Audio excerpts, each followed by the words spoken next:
Hello everyone. Today's topic is Joseph and the Truth Stick. This is a kind of drama that is written by Roger Harn. So, here in this drama, you can see first of all, we will get the list of characters. The main characters or the leading characters of this drama are already mentioned here. So, here you can see it is specifically mentioned narrator 1, narrator 2, narrator 3, 4 and 5 as it is, and Pharaoh and Joseph. So the list of characters here you can see that here are some guards, कुछ guards है राजा के means Pharaoh के. इसके अलावा कुछ servants हैं. Those are Mahu, Ani, Dedu, Hua and Irsu.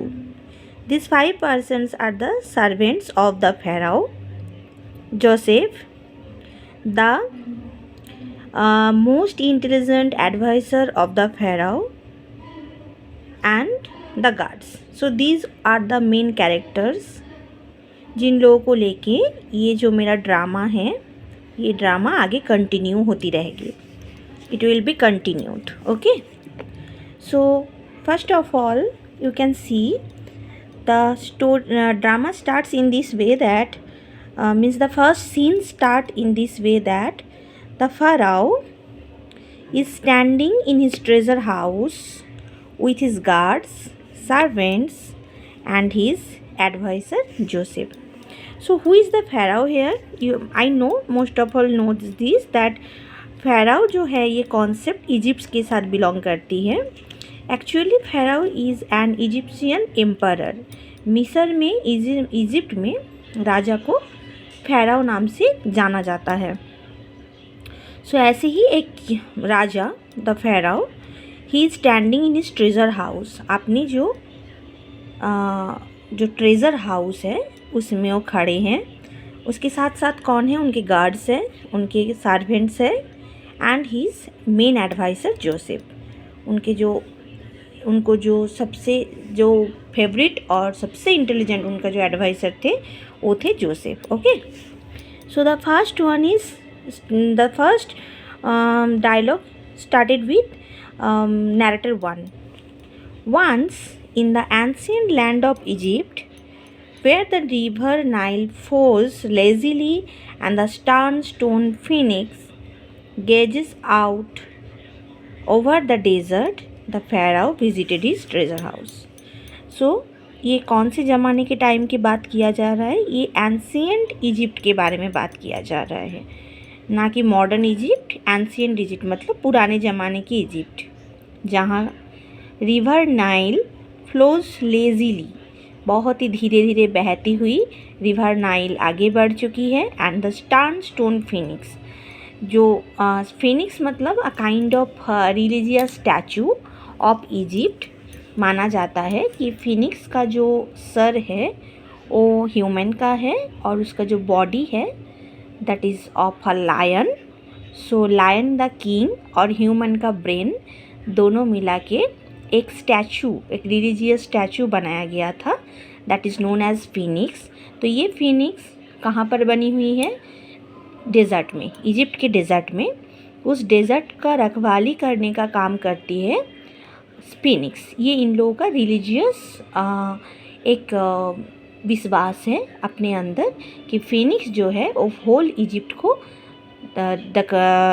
देखभाल कर रहा है और एट अ टाइम डेज़र्ट का भी.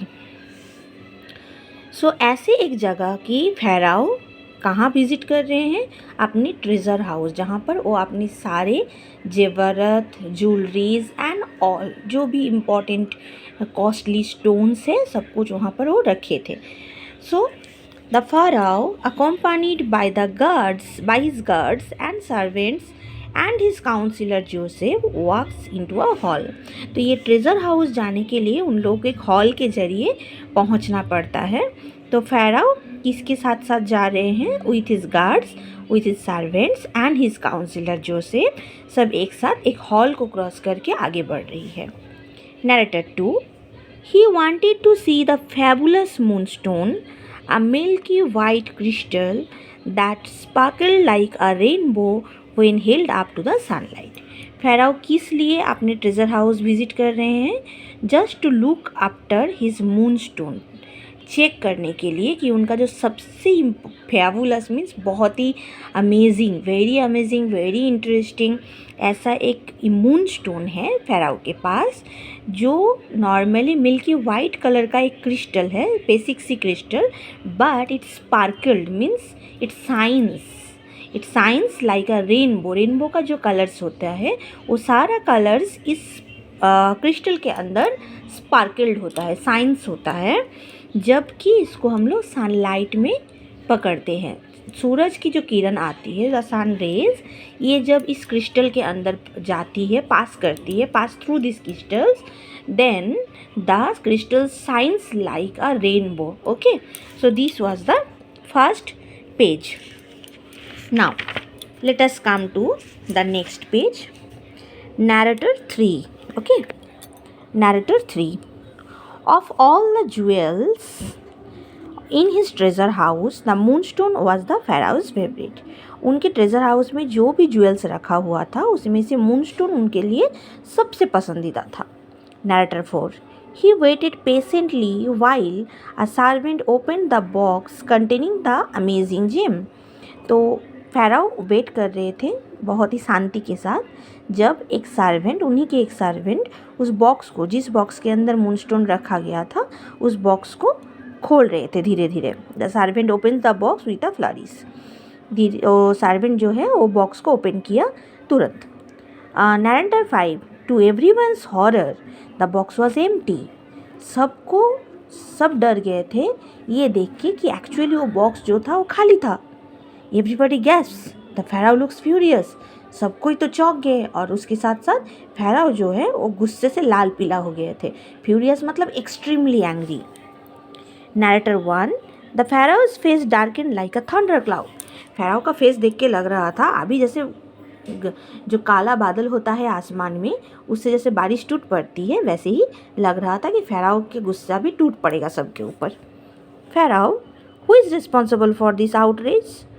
ये गद्दारी करने के लिए कौन जिम्मेदार है. Who dares to steal the moonstone from me. किसकी इतनी हिम्मत हो गई कि मेरा सबसे पसंदीदा मूनस्टोन मुझसे चुरा लिया. All the servants drop to their knees in fear.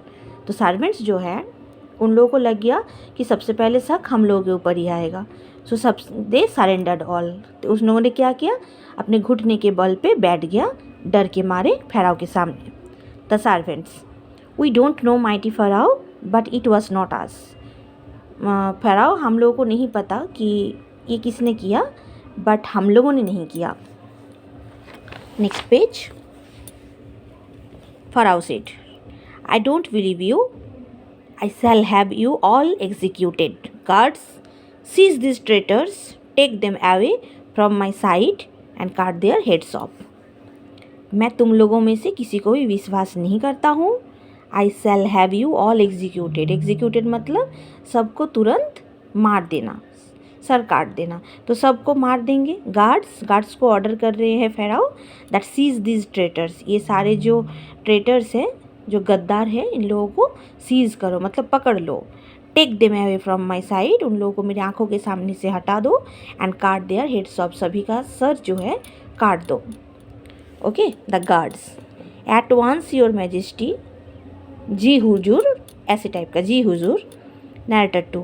But before the guards could grab the fearful servants, Joseph the Pharaoh's cleverest councillor spoke up. Guards जैसे ही ना उस सर्वेंट्स को पकड़ने आने ही वाले थे, उस टाइम जोसेफ, जो फेराओ के सबसे चालाक, सबसे बुद्धिमान काउंसिलर मीन्स एडवाइज़र थे, उन्होंने बोलना स्टार्ट किया. स्पोक अप मीन्स बोलना स्टार्ट किया. Past form of speak up.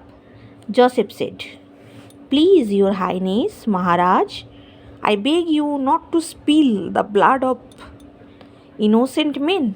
मैं आपको, बेग मतलब क्या, भीख मांगना, राइट. तो मैं आपसे भीख मांगता हूँ कि इनोसेंट पर्सन का खून मत बहाइए। इनोसेंट क्यों? In the sense of that कि उन लोगों का गिल्टी जो है, उन लोगों का जो गुनाह है, क्राइम जो है, वो अभी तक सभी के सामने नहीं आया था। सो जब तक ना उन लोगों का जो क्राइम है वो सभी के सामने आए, तब तक तो हम लोग उसको क्या बोल सकते हैं? इनोसेंट ही बोल सकते हैं। So they are innocent.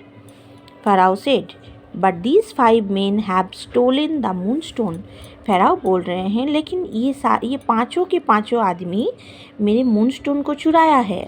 They are not innocent. तो in this sense according to Pharaoh ये लोग बेगुनाह तो बिल्कुल नहीं है। They are not innocent. Joseph said, no my lord, you are wrong. नहीं महाराज, आप गलत बोल रहे हैं। I think it is far more likely that just one of this men is the thief. Joseph is saying कि महाराज आप गलत बोल रहे हैं, जितना दूर मुझे लगता है कि इन पांचों में से कोई एक ही चोर है। फ़राओ सेड, रियली, ऐसी बात है? Joseph said, yes, and only he knows where the jewel is hidden. और ऐसी उसी को पता है कि ये जो ज्वेल ये कहाँ पर छुपाया रखा है। If you have them all executed, अगर आप सभी को एक साथ मार देंगे, then not only will you have taken the lives of 4 honest fellows, तो उसमें क्या होगा, आप सिर्फ 4 बेगुनाह का जान ही नहीं लेंगे, बल्कि you will also never see the beautiful moonstone again. आपसे कभी भी आपका सबसे प्यारा, आपके सबसे पसंदीदा मूनस्टोन आप और कभी भी देख भी नहीं पाएंगे। Pharaoh said, why do you say that? तुम ऐसा क्यों बोल रहे हो Joseph? Joseph said, well, the thief will surely take the secret of its location to his grave. अगर आप पाँचों के पाँचों को ही मार देते हैं तो जो एक्चुअली चोर है, थीप है, वो कहाँ पर मूनस्टोन को छुपा के रखा है वो तो हम लोगों को पता ही नहीं चलेगा। अपने मौत के साथ साथ ये सीक्रेट वो अपने ग्रेव तक लेके पहुंच जाएगा। He has no reason to tell us its hiding place if he knows he has done for. उसके पास तो कोई चारा ही नहीं बचेगा कि वो क्यों इस मूनस्टोन को चुराया है, एटलीस्ट वो बता पाए।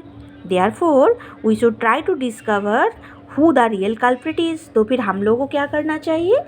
सबसे पहले कोशिश करना चाहिए ढूंढने की कि सब एक्चुअली कल्प्रिट कौन था, गुनहगार कौन था, गद्दार कौन था, and then give him a chance to tell us the truth. और उसके बाद उसको एक मौका देना चाहिए ताकि वो सच बोल पाए कि क्यों उसने ऐसा किया। Okay, so I shall discuss the rest of the part of this drama later in the next video. Today's video is over here. I shall explain the next part in the next video that will be uploaded very soon. Okay.